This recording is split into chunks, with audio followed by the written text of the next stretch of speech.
وعليكم السلام ورحمة الله وبركاته.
وعليكم السلام ورحمة الله وبركاته.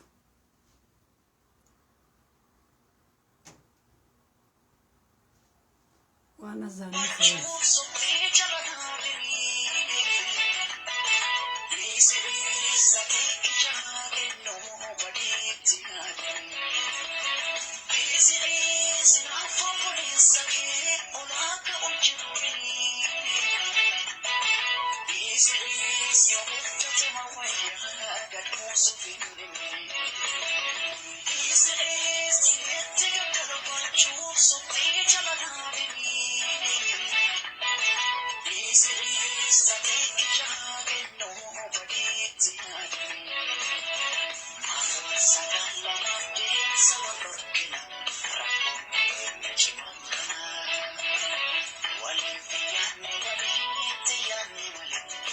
نمني أنا كذا لما كنت أجرب من جد ترى بس أنا أفضل من قال إفت ميهار روايس كأتنا وري ما ملي كيا شيرنا أقول أنا أفضلت. وعليكم السلام ورحمة الله وبركاته.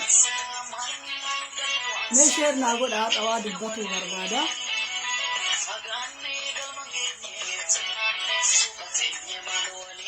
أطلع ربي لسنك أديس إن كان أنا ما دكتور أسكيس بيانا ما دكتور أسكيس جبتن كل شيرنا أقول عبدية أنا أعرف بدل قال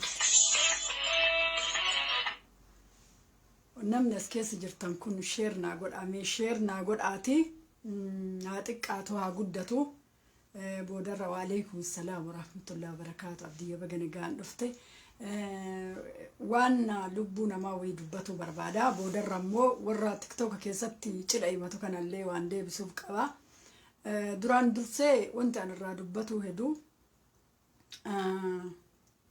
كساني بودت رفا قروك اما دبتو هدو وري وقام ماملك يتاتا وال ان لبونا ما تدقدمت را دبتو بربادا شيرنا قول اجليسين كرد إجولين كن إجولين ولو أكما يو ولو رادو بدو شير قوتانيتي كون اللي لما المناماتي لما روحي المناماتي أكما يو ولو رادو بدو مامل لكي إسني شيرنا قول أجل إسن كراتو اللين بربادو قالو شيرنا قول يو شير قوتان هاركا ميتتو سنياتا مالك أبا يو شير قوتان نم توكو وانتي دبتانوف نمني توكو أكوان سألقاو برباديتي ورد أسكيس جرتان إجولين كن إجولين أرسيل لي بتلي إجولين كن إجولين أرسي بها إجولين أنا جاجو إجولين قرأت أولي شير ناقودا سجلك يكنا دركما أوروميا ميدياني تركي را إمكابار أوروميا ميدياني تركي را إمكاب قاف أورومو ولو إرا أن دبت ده قاف وان أورومو ولو أن دبت أوروميا ميدياني تركي قويا لما تجولي ولو أفيرجتا أما لك أوروميا ميدياني تركي نال أجو barbaadaa jechuudha.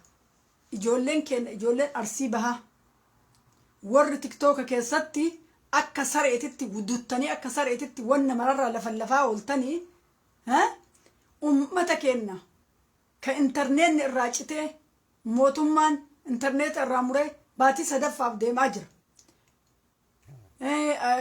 Ana wanni gara diidaa gara arbaa guguu kanatti akkuma wallagga irratti dalagaa jira. Garuu isin maal abbaa keessanii tiktoka keessaa waan takka qabattanii waan takka caafii qabattaniiti yoo ummata keenya makara keessatti waraanni mootummaa ajjeesee reeffa isaanii gatu shanatu as keessa jira jedhee isini faayidaan keessan walirratti duuluu nama san ol fuutanii hafarsuu Jawaar Muhammad illee homaan gootan dhimma fooloo keessaniiti tiktoka kana keessaa maraattan jerinaal waaqoo guutuuti illee homaan gootan faayidaa xiqqimii keessan na argaa achi keessaa uf irbitanii jechaadha hundi keessanuyyuu ummanni keenya sagalee dhabeet niitorkiin irraa murameet gara baankii mallaqa baafatuun dhabeet ummanni keenya beelaan dhumataa jira.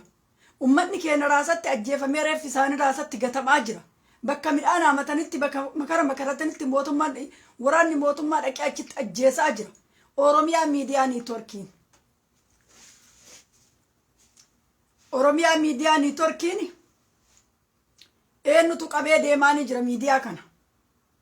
Eenyutu mallaqa eenyutu itti dhangala'aa jira. Rakkoo ruuhiin ilmaan arsiidhaa tadiidaa keessatti baatu.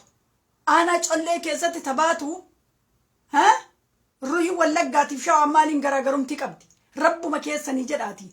Warri rabbi isin laaffisi sheernaa godha. Maaliif warra ummata arsii diidaa keessatti dhumatu kana Oromiyaan miidiyaan niitorkiin guyyaa takka maaliif irraan dubbanne? Maaliif irraan dubbanne? Gaazexeewwanii OMN irra dalaydutuun mallaqa eenyu nyaatti. Mallaqa eenyuutiin bashannanti. Mallaqa eenyuutiin suufa jijjiirattan. Mallaqa ilmaan arsiiti. Eenyutuyyuu miidiyaa kanatti caccabee kaffala. Ijoollee arsiitiif ijoollee argee bichaadha. Maaliif irraan dubbanne waan ummata kana ummata arsii akkanatti dhumataa jiru waraanni mootummaa kaan saamaa kaan ajjeesee bakka argetti darbee reeffi isaanii raasatti allaattiin nyaataa jirtu maal abbaa keessaniitiif irraan dubban. Ruuhiin arsiitiif ruuhiin wallaggaa maaliin garaagarumtii qabdi? Ruuhiin arsiitiif ruuhiin shawaa maaliin garaagarumtii qabdi? Ka mallaqa itti dhangalaasu arsiidha. Garuu ummanni arsii sagaleen qabu. Maalonni ummanni mee ummata kan urga gaafa intarneetni baatii sadaffaadha. Baatii sadaffaa keessa jirra. Erga gaafa intarneetni isaanirraa cufamee gara mikki jedhamuun dhabamee waraanni mootummaa akka barbaadetti ummata keenya fixu Oromiyaa miidiyaa niitorkii ilmaan haa dharaawu. Guyyaa takkitti waan ummata kanaa kan isin dubbattan isin argi. Guyyaa takka ka ummanni gara bilbilateetiin rakkoo ijoolleen biyyatti bilbiltee warra argatu dadhabdee ummata isaanii dhumaniif hin jiraatanii ka ijoolleen addaan hin beeyne warri Oromiyaa miidiyaa niitorkiidha birrii ilmaan arsii nyaataa birrii ilmaan arsii suufan jijjiirataati ummata arsii ka dhumatuuf sagalee isaan ta'anii hin jiran.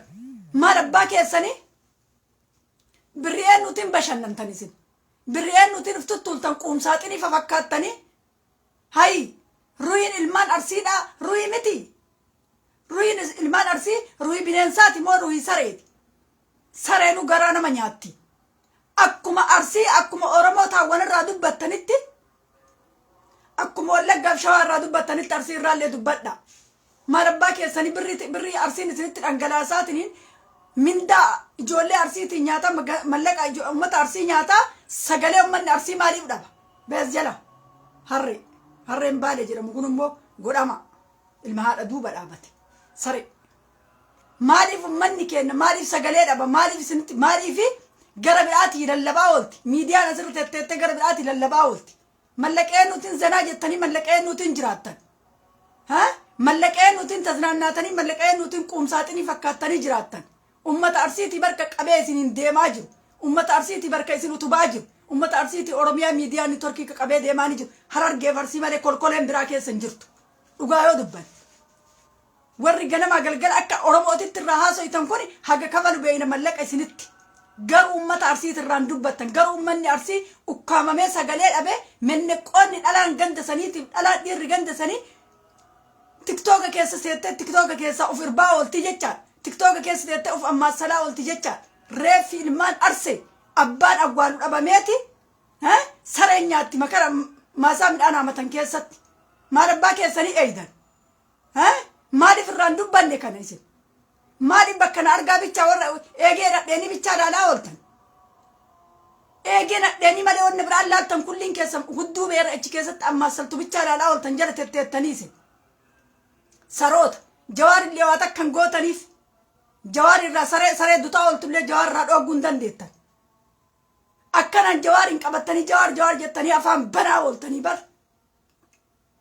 garuu yoo ummanni keessan ummanni irraa dhalatan mootummaan ajjeeseetini bakka argetti darbu maaltu si kolfisiisasi wallaahi bolooksi godha asirraa ilkaan naqqafadhu koottu ilmaan haadha saroota sharmuxaawwan haadha keessanitti sinaa himani dhumaatii arsii ennullee hin jaalata kolkolee baalee ofiin jettu na jedhan dhufin haadhateetitti sinaa himani ilmaan sharmuxaadha haadha keessan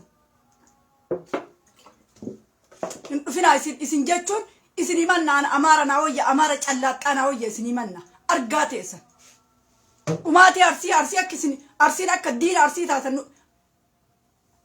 namticha oromoo ficcisiisu sana biyyiin jala taa'ee eenyu maqaan isaa na jalaa badee jira daani'el kibrat naa wayya warra baalee ofiin jedhu akkana nu jibbu kanarra isa naa wayya diinatti beeka diina afaan oromoo dubbatu diinaan arsii ofiin jettu hin fedhuwan na jalan dhufinaa isin haadha keessanitti isinaa himanii deema diqaaltonni jimmaallee as jalan deddeeminaati deema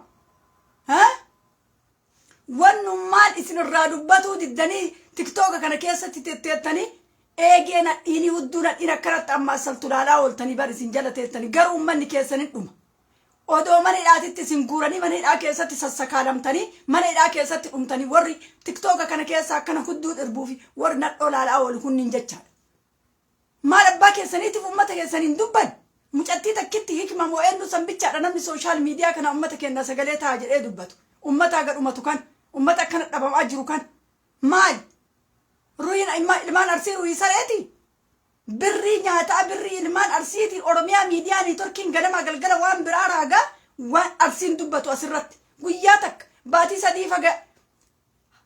sadii faga isaanirraa intarneetni cufame kana guyyaa takka dubbateen beeku oromiyaa miidiyaanii turkiin guyyaa takka maal jechuu maal abbaa keessaniitiin mallaqa kenna nyaattan maal abbaa keessaniitiin mallaqa kennaa nuuf tuttuultan isin asirratti nurratti akkuma wallaggaa dubbattanitti arsii irradhee dubbadha saa abbaan gaafa cabsee hormi ija balleessaa jette oromoon mammaayite maqaaf ilmaan arsiitti oromiyaa miidiyaa niitworkii kan olii gad oofaa jedhan